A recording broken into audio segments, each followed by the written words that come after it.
Welcome to butterfly school. વિદ્યાર્થી મિત્રો, હિન્દીનું પાઠ્યપુસ્તક ખોલશો. આજે આપણે પાઠ 4 કર્મયોગી લાલ બહાદુર શાસ્ત્રી શંકર દયાલ શર્મા પાઠની સમજૂતી જોઈએ. પહેલા લેખકનો પરિચય જોઈએ, પછી ટૂંકમાં समझौती. भारत के 9वें राष्ट्रपति श्री शंकर दयाल शर्मा का जन्म भोपाल मध्य प्रदेश में हुआ था. आपकी आरंभिक शिक्षा मध्य प्रदेश में हुई. आगे की पढ़ाई आपने क्रमशः आगरा, इलाहाबाद तथा लखनऊ विश्वविद्यालय में की तथा MA LLB की उपाधियां प्राप्त की. बाद में कैम्ब्रिज विश्वविद्यालय से PhD की उपाधि अर्जित की और वहीं पर 1 वर्ष तक प्रवक्ता रहे. तत्पश्चात भारत लौटकर आप राजनीति में सक्रिय हुए. विधायक और सांसद के रूप में आरंभ हुई आपकी राजनीतिक यात्रा राज्यपाल, उपराष्ट्रपति और राष्ट्रपति के सर्वोच्च पद पर जाकर समाप्त हुई. हिंदी और अंग्रेजी दोनों भाषाओं में अपने अनेक पुस्तकें लिखी, जिनमें से कुछ इस प्रकार है: देशमणि, हमारे पथ प्रदर्शक, प्रतिष्ठित भारतीय तथा हमारे चिंतन की मूलधारा.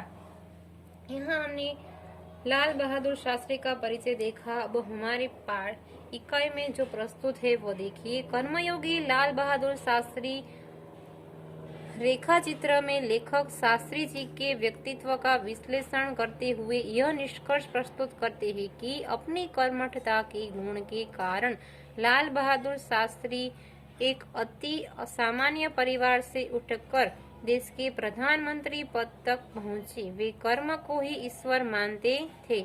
हमारे जो एका है कर्मयोगी लाल बहादुर शास्त्री, उसका महत्व का पॉइंट यह है कि कर्म को ही वो ईश्वर मानते थे.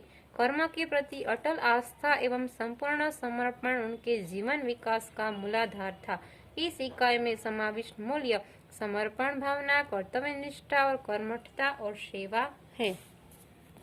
आपको लिंक भेजी है, उसमें वीडियो देखना है और इस इकाई की समझौती आपको देखनी है और श्रावोथी में लिखना है और CW में उसके शब्दार्थ लिखकर आपको अभ्यास और स्वाध्याय के प्रश्न लिखना है. एकम 5 दोहे. कबीर, रहीम, तुलसीदास.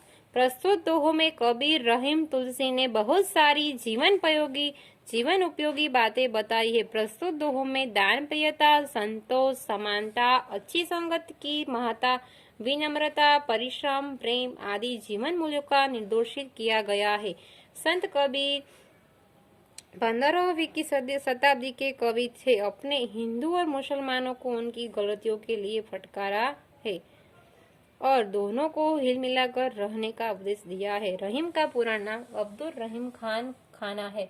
आप बड़े उदार और अनुभवी थे. हिंदी में आपने बोधप्रद दोहे लिखे हैं. संत तुलसीदास 16वीं शताब्दी के प्रसिद्ध राम भक्त कवि है.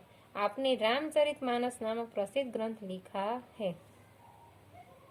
यहाँ आपको दोहे दिए गए हैं, आपको उसकी लिंक भेजी है. वीडियो देखकर समझौती पाना है, श्वापोथी में लिखना है. इस दोहे को CW में लिखकर, शब्दार्थ CW में लिखकर आपको अभ्यास और स्वाध्याय के प्रश्न लिखने.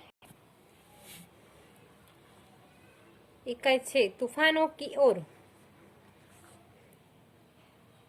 कवि है शिव मंगल सिंह सुमन. 5 अगस्त 1915 को ग्राम जगरपुर, जिला उन्नाव, उत्तर प्रदेश में बनारस हिंदू विश्वविद्यालय से MA PhD अनेक अध्ययन संस्थाओं, विश्वविद्यालयों तथा हिंदी संस्थान में उच्चतम पदों पर कार्य किया तथा अनेक देशों की यात्रा की. 1974 में मिट्टी की बारात पर साहित्य की अकादमी तथा 1993 में भारत भारती पुरस्कार में सम्मानित. 1974 में भारत सरकार द्वारा पद्मश्री में सम्मानित. हिल्लोल, जीवन के गान, युग का मोल, प्रलय, सर्जन, विश्वविद्यालय, बदलता ही गया, विद्य, हिमालय, मिट्टी की बारात, वाणी की व्यथा, कट्टे अंगूठों की बंद नवारे, उद्यम और विकास, प्रकृति पुरुष, कालिदास, इनकी सब कृतियां हैं. प्रस्तुत कविता में कवि शिव मंगल सिंह सुमन ने सदा संघर्ष में रहकर अपने लक्ष्य की ओर बढ़ने की प्रेरणा दी है। जिस तरह आग में रहकर सोना निखरता है, उसी तरह बाधाएं हमें जीने की नई राह दिखाती है तथा आगे बढ़ने के लिए हमारे इरादों को मजबूत बनाती है।